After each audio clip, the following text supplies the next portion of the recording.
Okay, so what we have, we think, is a problem with this right cylinder. Matter of fact, I'm going to show you why. Here are the plugs we just took out of this bike. Here's the right cylinder plug. Way to go. And here's the left cylinder plug. And that's a substantial difference. So this guy's got a problem. So what we have got going over here now is we have this magnetic pulse generator hooked up where the plate is, and we're going to supply electronic pulses as if it were the plate up to the sparking system and show you that we do have good spark at the spark plugs when we run the pulses from the simulator rather than from the motor itself. Okay, so Kevin, we got ignition on. I'm going to show, yeah, it's on. I'm going to have you turn this, I'm going to have you run the spark generator. This thing? Yep, Okay. run the spark generator. I can do that. Just give her a spin. All right, so give her a spin. Look at that spark. That is magnificent spark. Okay, now I'm going to go to the other side, and I'm going to show you this side.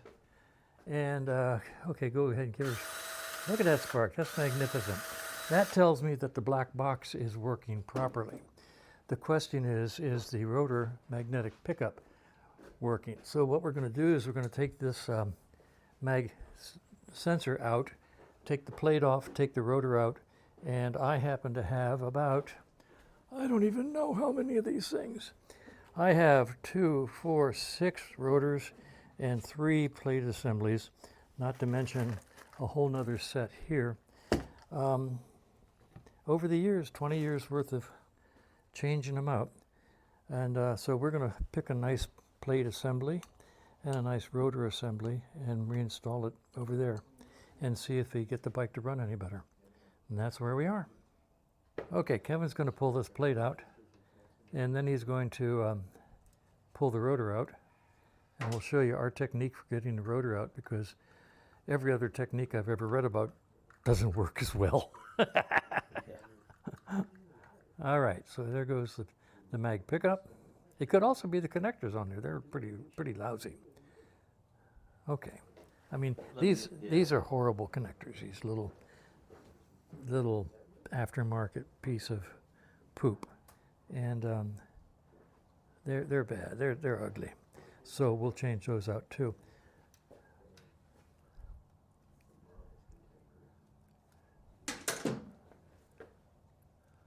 You'll never do it with that. Too small? Not a chance. No, what you want to do is use this one with a, this is the guy that we use a lot. All right, this guy. So it's a peculiar size. No, it's the one the same size as all the cases and everything else. Yeah. So use that.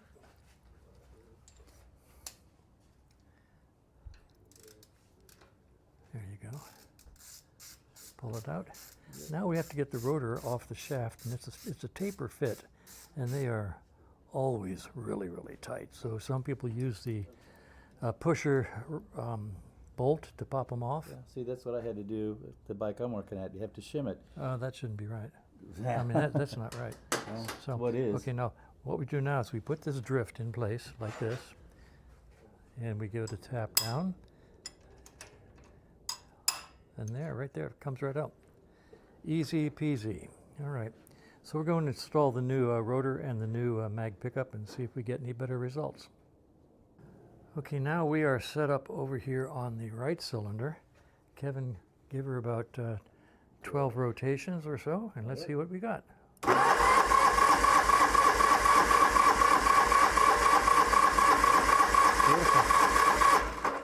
150 pounds. Okay, so we have no mechanical reason at this point in time for this right cylinder to be running differently than the left. I went through the carburetor yesterday, and it's pristine. We'll go through it again if we have to. But right now we're going to try putting in a new mag pickup and seeing if we get better running. Interesting. And if we don't, we'll change out the black box. We can do that. We have the power. All right, so we just changed out the mag pickup, and it didn't help. It still sounds terrible. I mean, terrible. Now, I'm ready to put a new ignition system on the bike. That's no problem. I have one. But we're going to go through the carburetor one more time. I do not understand what's happening. I do not understand it. This is shades of last week when we were working on the other bike. You know that? Isn't that the truth? Except this week I know I got a good charge on the battery because I just had it overnight. And it starts, it cranks. I don't know. So we're going to go through the carburetor one more time, Kevin and I together. And if it doesn't start and run happily, I'm going to change out the ignition system. And that's the way it is. And it's a single car bike, and everything inside here is clear, sticking my finger into a hot manifold. And it's a brand new set of plugs, by the way. Second brand new set. So after Kevin blesses the carburetor and says it's wonderful, I'm going to put a new ignition system, maybe a new coil. I mean, I don't know. A new coil could be a good idea. I don't have a small coil. You don't have any small coils, do you? No. All right, maybe Roger does. Change out the coils. I don't know, but I don't know. Now this is a 75, okay? And I will tell you right now, amen, amen, I say unto you, the wiring under this tank is in these old 1975 connectors, which are made out of cheese. And they are terrible. And we could really have a bad wire under the gas tank in those nasty, nasty, nasty old 1975 connectors. So since I have to pull the tank to look at the black box and the coils, I will also examine all those nasty, cheesy wire connectors under the gas tank. Okay, Kevin has blessed the car. Yeah, Kevin has left the building.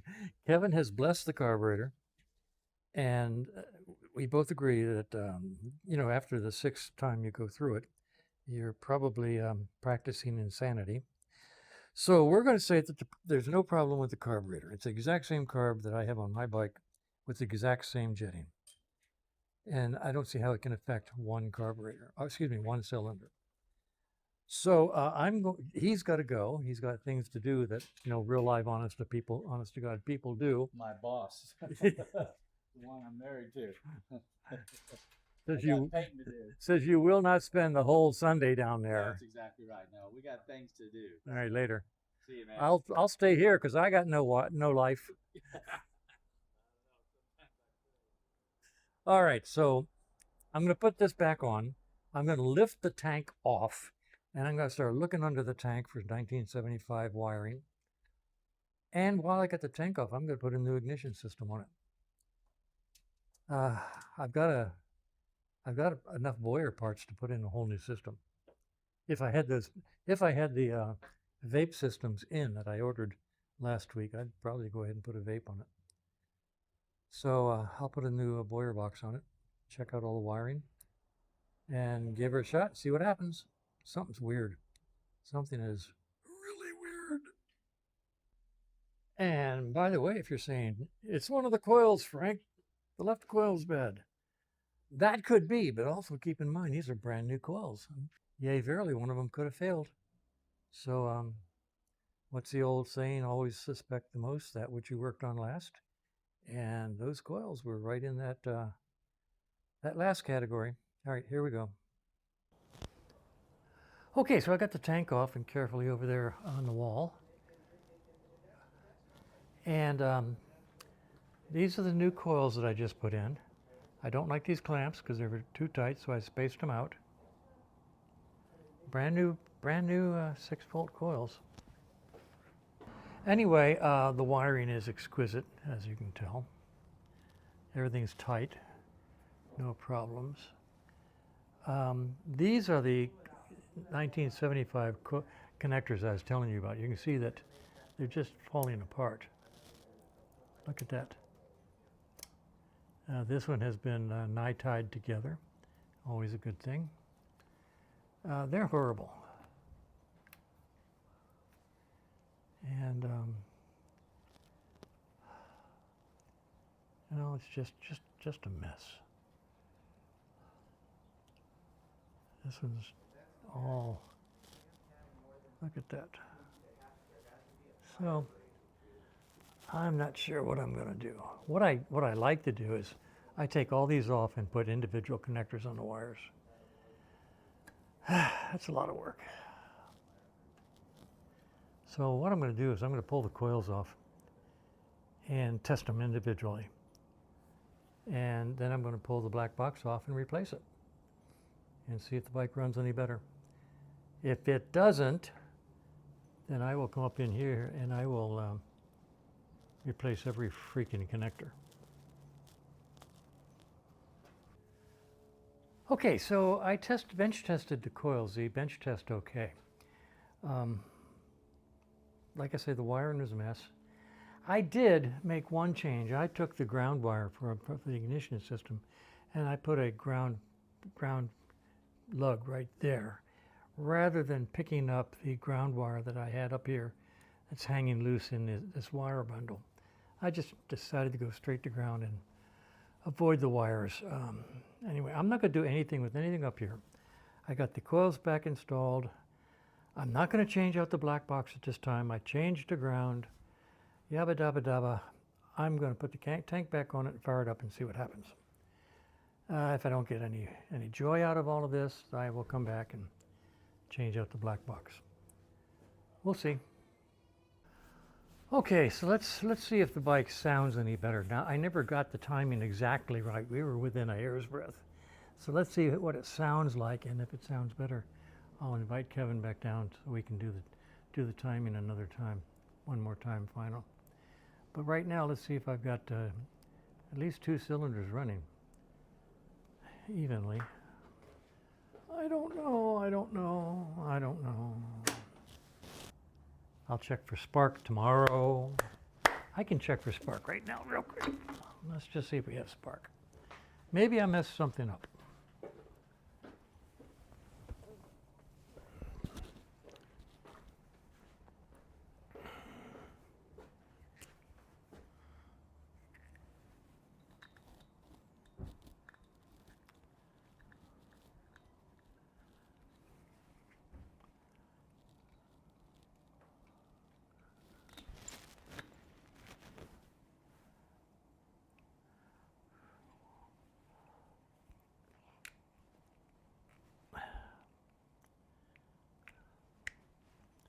Let's see if we have spark here.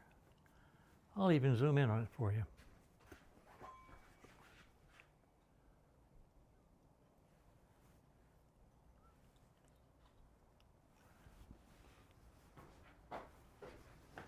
Ignition's on.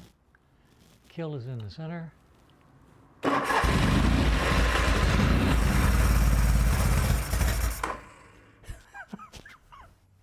That did not make it run.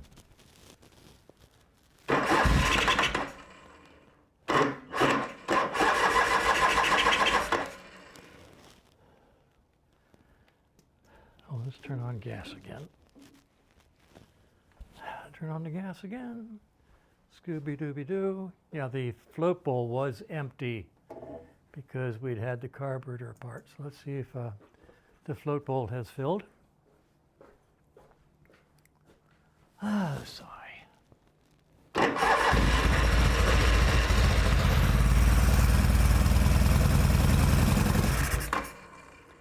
That's already better.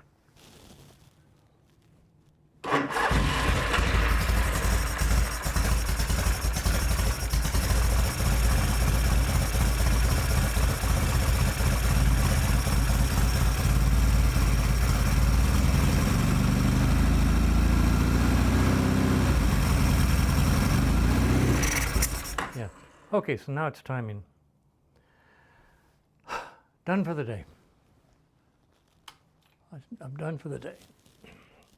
I'm tired. Okay.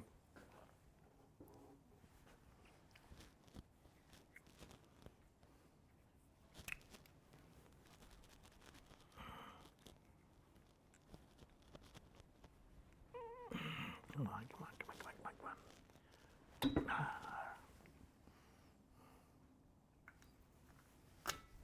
I will leave the tank loose, and we will try to get to it to do a final strobe timing test and see if it goes any better. One would think it should.